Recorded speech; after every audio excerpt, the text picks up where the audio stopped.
Well, hi there, and welcome to today's webinar. My name is Dwayne Butcher of Lean Frontiers, and I'm going to serve as your host today. Just a couple of quick notes before we begin. We have asked for specific questions as you registered for this particular webinar.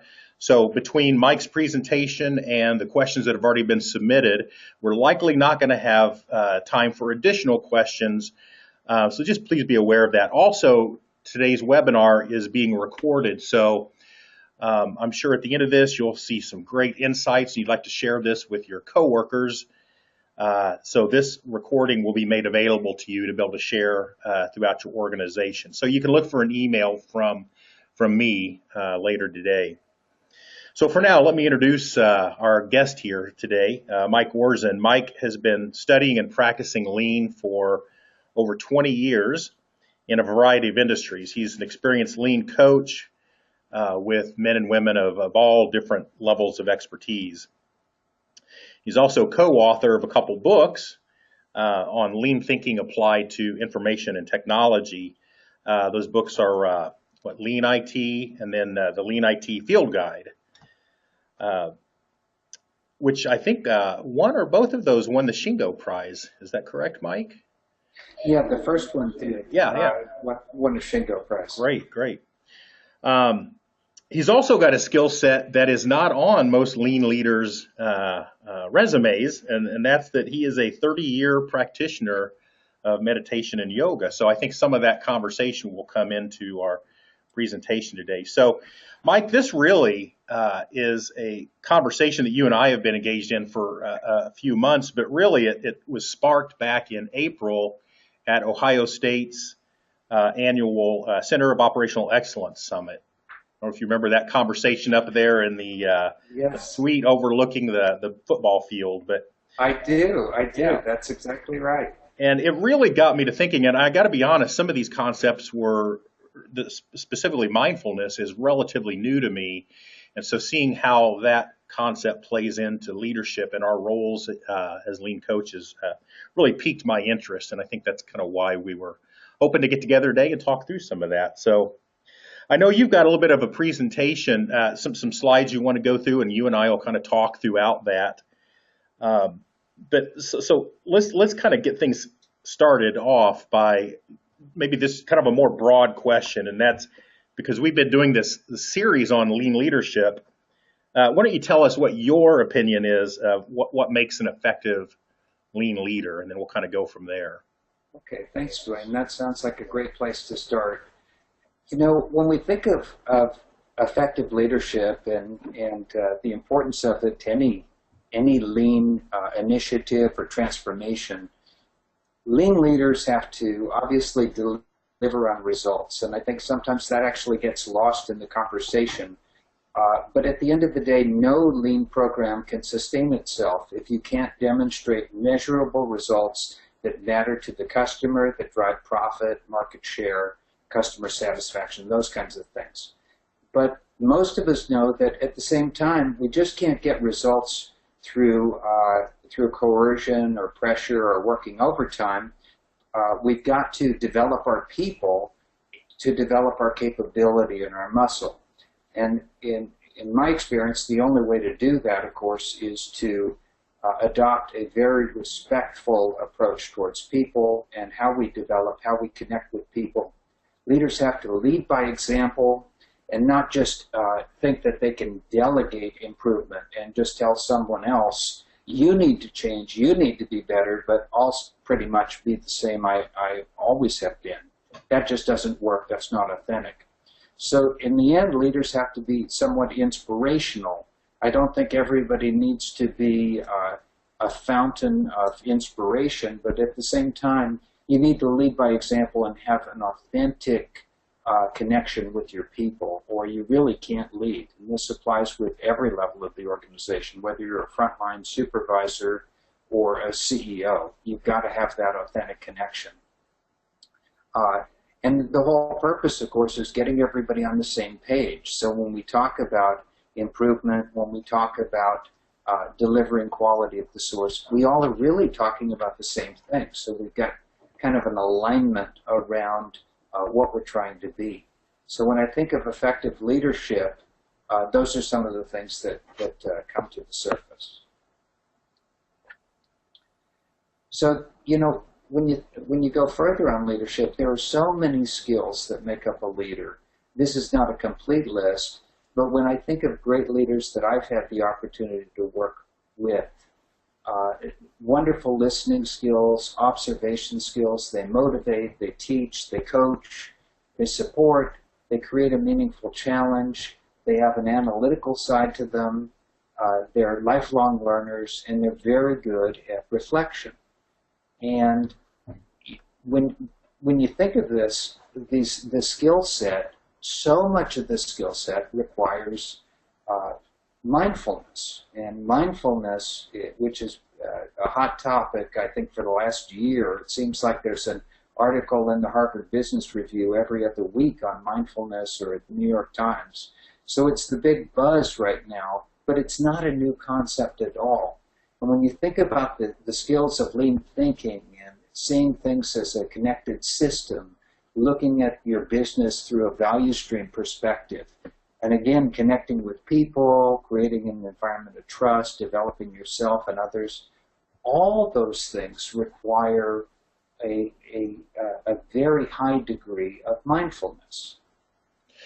And when that's not there, I think people really struggle. And to me, it's not a surprise that, depending upon the source you look at, anywhere from 90 to 95% of change initiatives, be they lean or any kind of improvement initiatives, either fail or are severely challenged.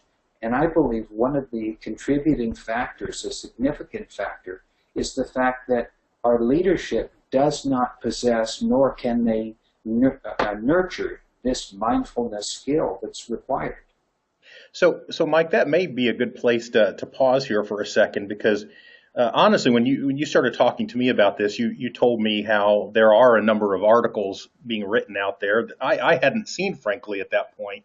But boy, you sure were right, though. I mean, the number of articles that are coming through my inbox and that I see on the web these days it certainly is a hot topic. So I'm going to make the assumption that there are others like me that maybe don't have a good grasp on what mindfulness is. And based on one of the questions that was submitted on registration, the question was, why mindfulness? And I think maybe couched in that is what is it? So maybe kind of help frame up exactly what you mean by mindfulness. Some thoughts come to mind, but maybe lay that out a little bit. Sure. Well, a good way to answer that question is to consider what, as Jim Womack used to ask consistently, what is the problem you're trying to solve, or what is the challenge? What is the issue? What's the opportunity? And I think that leads very well into a clear definition of mindfulness. So in today's world, we are receiving what one CEO I work with liked to call crap at the speed of light. And I love the expression. What he meant by that, of course, is that we're all inundated through our computers and through our smartphones with email, text messages, LinkedIn, Twitter, Facebook, all the social networking that's going on. We also have back-to-back-to-back meetings, and we have what I like to describe as the tyranny of the urgent. We've got to get it done now. We've got to do this now. Everything is now, now, now. And we focus so much on what's directly in front of us that we really don't take the time or develop the skills to think deeply. So thinking deeply is a skill. And if you consider the fact that if you're spending most of your day leapfrogging from email to voice message to meeting to drop-in visitor, it's no wonder that by the end of the day, most people are fairly stressed, and we haven't accomplished nearly what we wanted to accomplish during our day. So this is kind of the place where we are at right now. And I recently read an article from also from Harvard. It was the Harvard Gazette, who did some research, and they discovered that almost exactly 50% of the time, I think it was 49.7% of the time, people are in the present moment.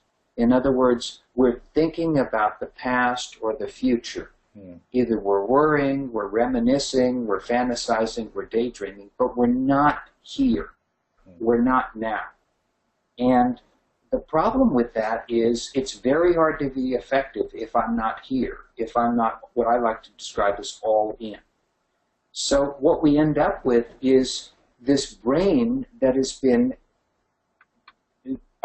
diluted because we're trying to multitask in so many different directions in so many ways. And really, we're not designed to do that. A supercomputer with parallel processing capability can do that, but really the human brain is not good at that. It exhausts us, and it's just not what we're wired for. So what happens is this lifestyle that we have and the world that we live in and the plugged-in world that we know is leading to higher levels of stress, hypertension, impatience, a lack of focus, and at the end of the day, a lack of awareness. So if you've ever worked with somebody and it felt like they really weren't focused, either at a meeting or in a discussion, their mind was someplace else. They were distracted. It feels like we live in a world of distraction right now. And I believe that the answer or the countermeasure to this is mindfulness. So when we talk about mindfulness, what we're really talking about is a skill set that will increase our effectiveness, our ability to make mistakes actually goes down, and it enhances our creativity. So if you could show me a method that would increase my effectiveness as a person, both at work and at home, decrease the number of mistakes I make, and make me more creative, sign me up. What are we talking about here? Yeah. Well, really, mindfulness is pretty simple. It's focusing on the present moment, being very aware of where your head is. What is the current situation in terms of your focus? And applying focus and awareness in everything you do. So those are probably the two most important words when you think of mindfulness: focus and awareness.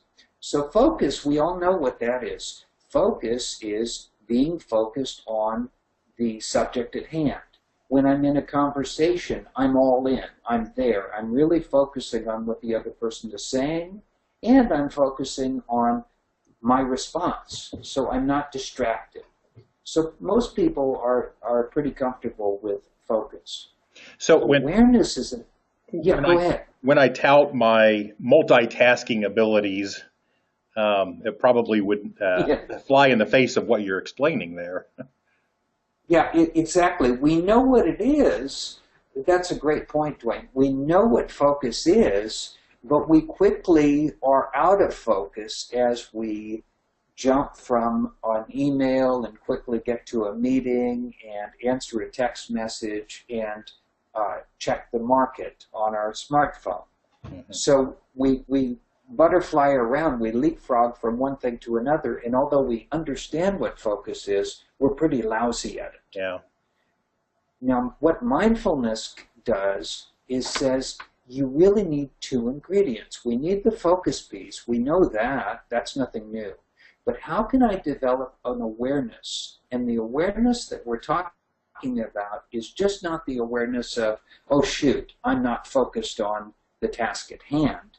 Because often when we're distracted, in the background, we know we're being distracted, but we still react. We still check the email. We still check out of a meeting. We do a little daydreaming. We still reminisce about last night's supper party that we went to and how much fun we had. So we're not really there. We're not really focused.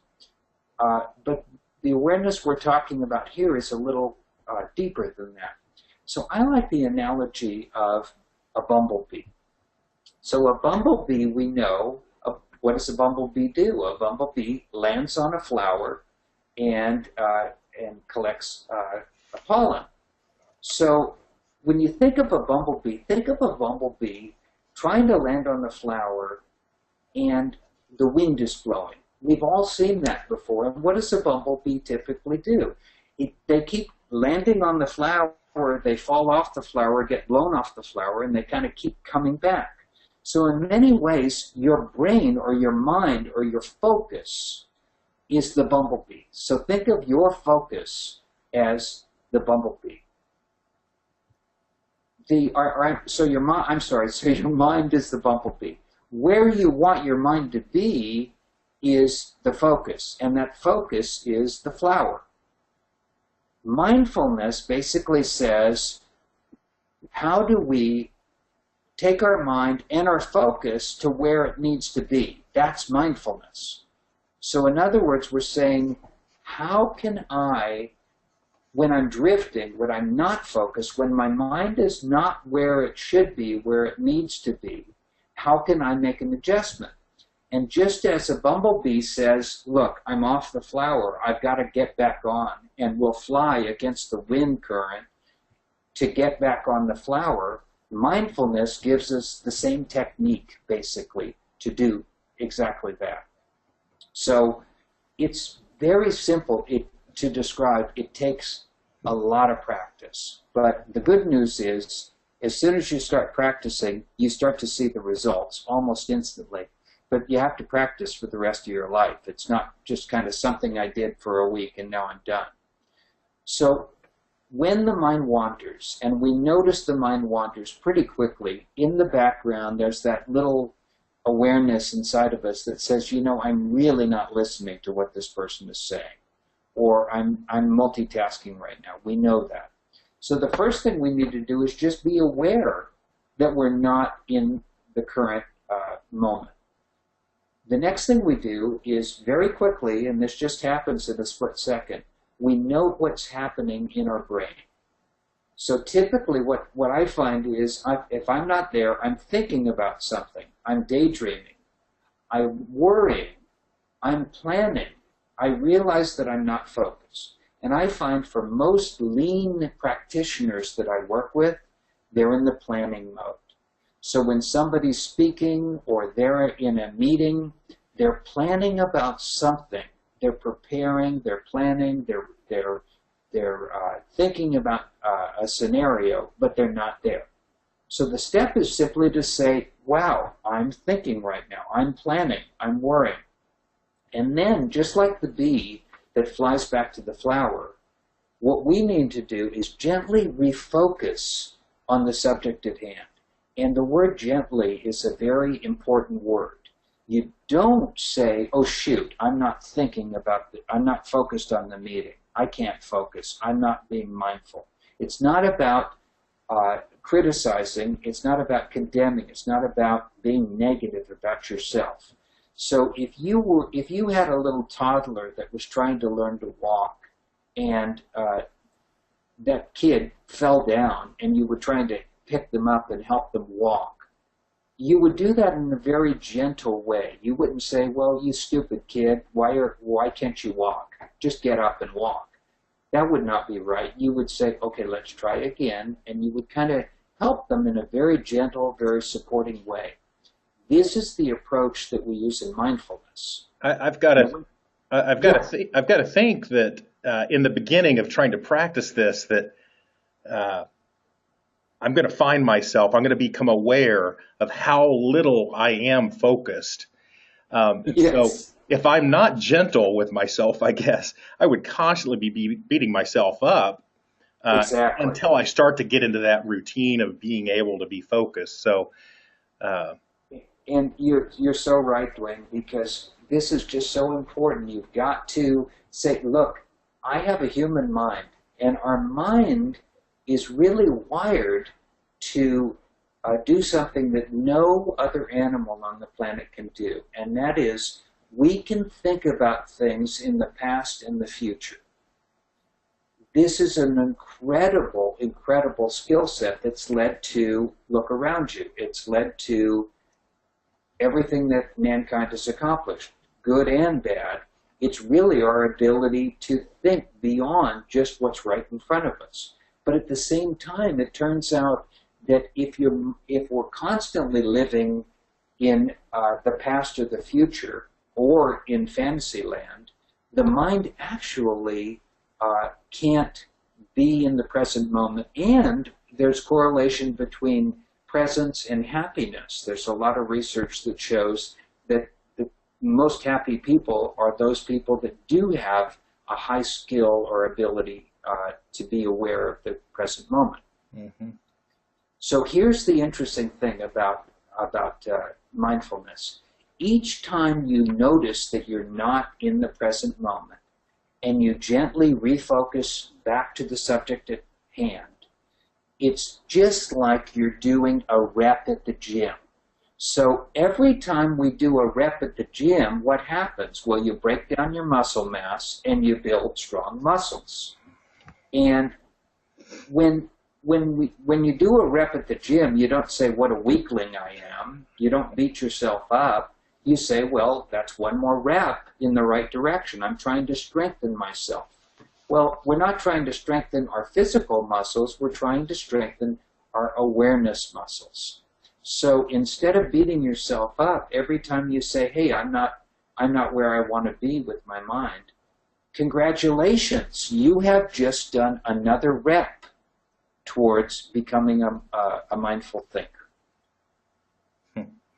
This reminds me some of what Mike Rother talks about in Kata, and just the neural pathways that are formed through practicing over and over again, and how it becomes easier as you practice those.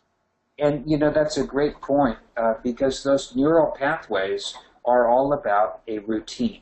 Yeah. And there's been many things written about the 10,000 hours required to be a master in something. And some people believe in that and some people don't.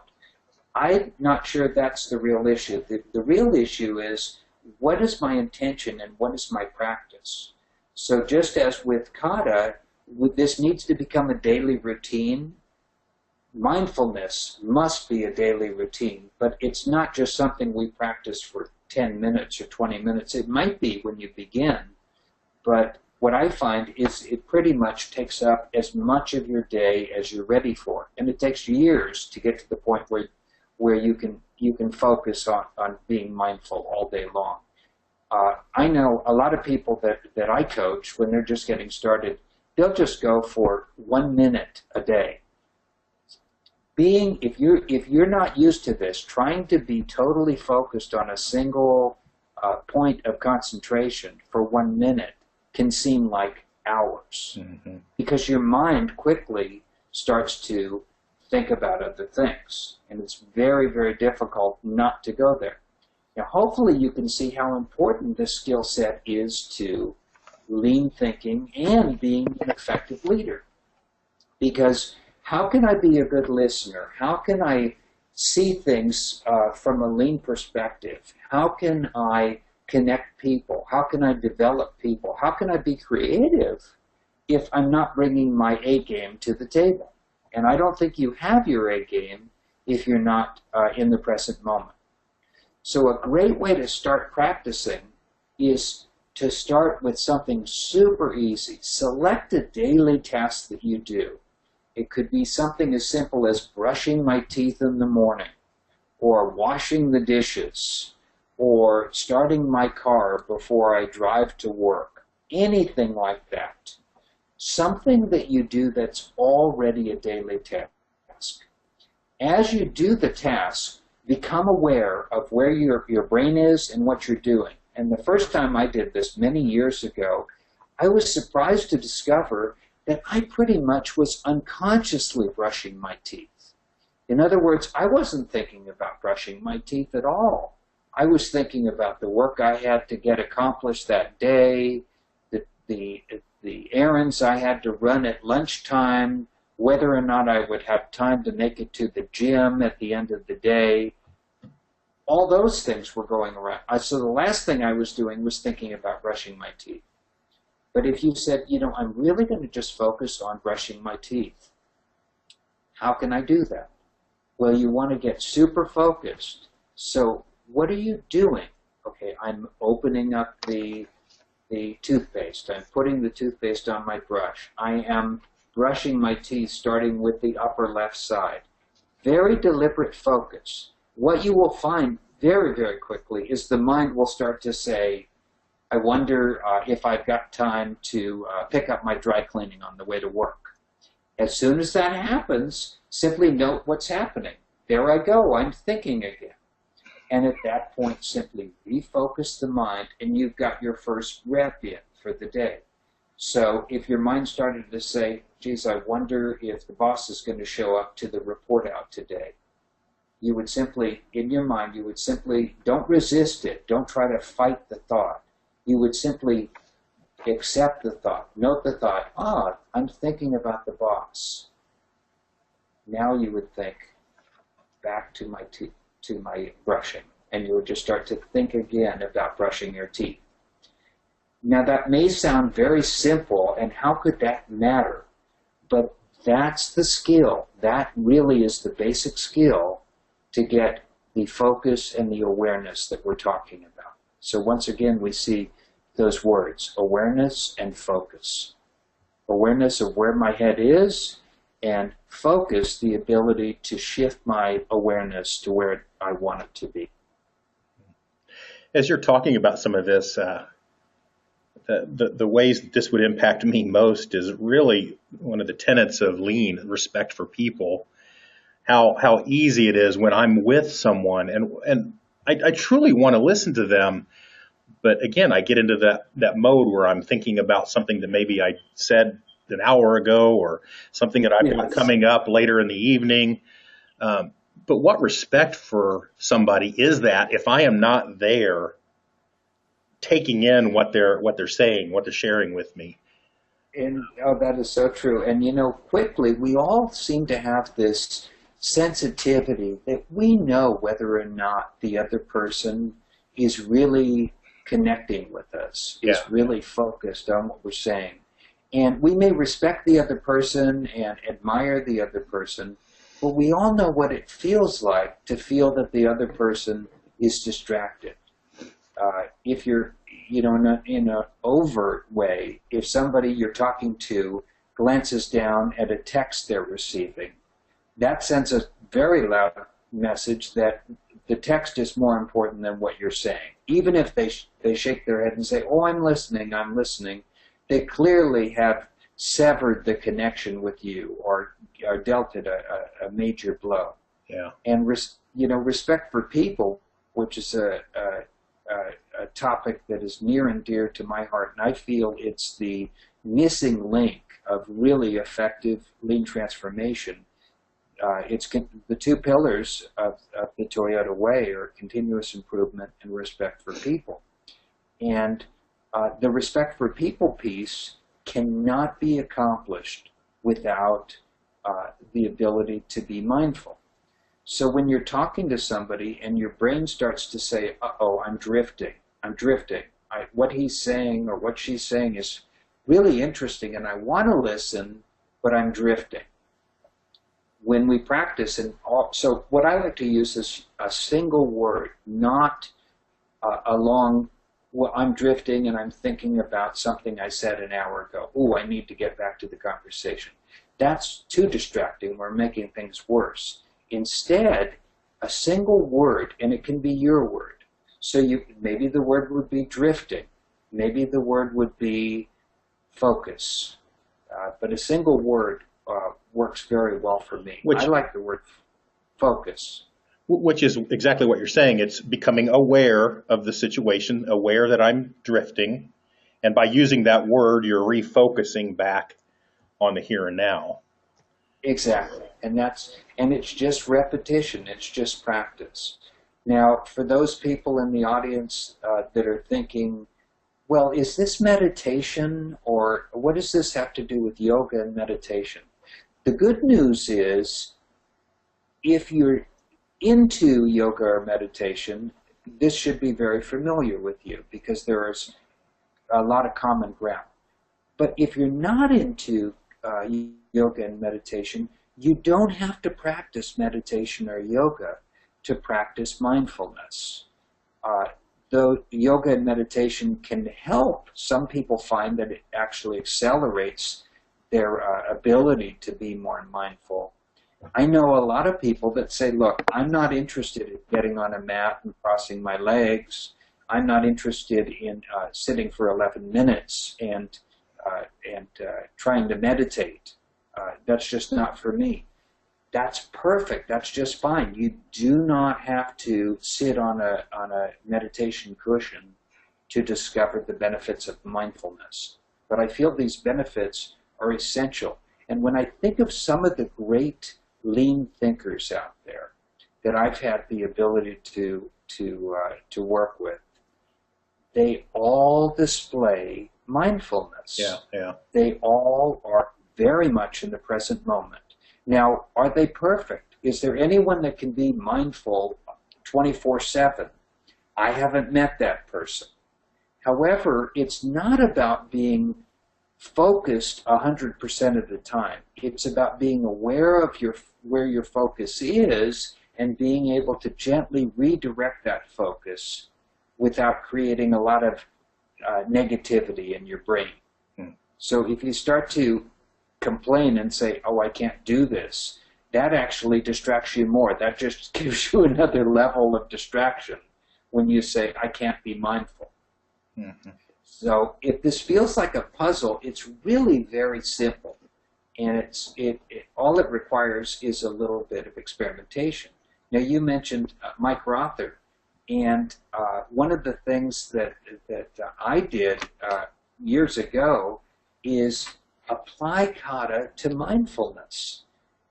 And any one of our listeners could do this. If this is something you want to do, think of it as an experiment and simply take some of these concepts that we've talked about and ask yourself, what is the problem or opportunity I'm trying to solve? What's the current situation?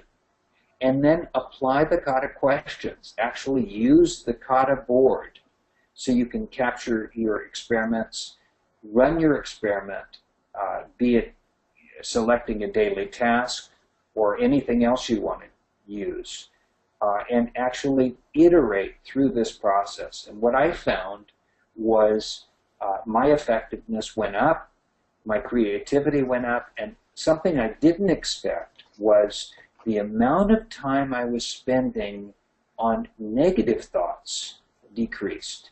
And when I talk about negative thoughts, what I'm really referring to is criticism, complaining, either to myself or towards others, went way, way down. It just kind of evaporated. And I think that was a blessing. That was a benefit that I did not anticipate, and it was a huge bonus. Mike, we're getting close toward the end of our time here, so I want to be respectful of the fact that we said we'd try to keep this a little bit shorter today. So, sure, if you want to kind of start to wrap up here a little bit. Absolutely. I have always been a fan of Dr. Covey, and one of the things that Stephen R. Covey said that I thought was so amazing and so simple is really, I believe, a great way to describe mindfulness. He said the main thing is to make the main thing the main thing. And that's it. Really, when we're mindful, we're saying, what's the most important thing? How do I keep the main thing the main thing? How do I do that?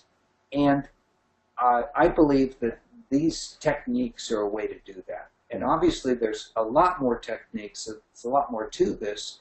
But I want to thank you just for the opportunity to kind of plant a seed.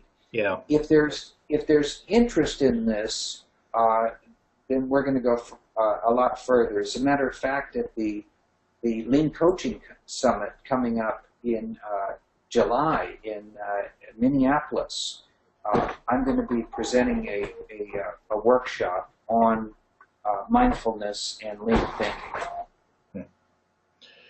So hopefully that'll be something that people are interested in. And if you have any questions about mindfulness and the effective lean leader, you can certainly reach out to me, and I'd be happy to talk to anybody. Yeah, you wrap that up as you're computer is multitasking there, it sounds like. Yeah, it sounds like somebody sent me a fax machine. It wasn't me Oh, that did okay. that. But my fax is multitasking in the corner. Well, it can do that. Hey, How Mike, appropriate is that? That's amazing. thank you for your time here. As I thought it would be, in me anyway, it spurred on even more questions than what I came in with. So I think there's if you're open and interested in this, there's a part two and a part three yet to come. I think there's a Sure, lot of questions that we could get through and kind of dive in further into this. Um, absolutely. And if and- anybody wants to contact me, I'd be happy to talk some more. yeah, please do that. Contact Mike. Feel free to contact me, but let Mike know what you're doing, how this is working, what other questions you might have, because this is obviously it's a topic that's a little bit outside of the norm in the lean community in some of these circles. So that's one of the reasons we wanted to bring it.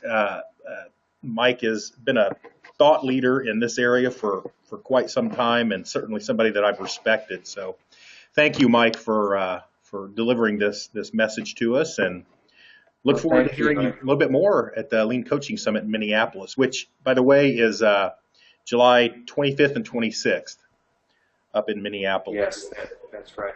And if Thanks, you're Dwayne. I interested, appreciate it. yeah, if you're interested in learning more about that particular event, it's www.leancoachingsummit.com. And this is an event that both Lean Frontiers and LEI partner with to bring to the Lean community. So again, Mike, I look forward to seeing you there and look forward to hearing more on your session. And thanks to everyone for participating.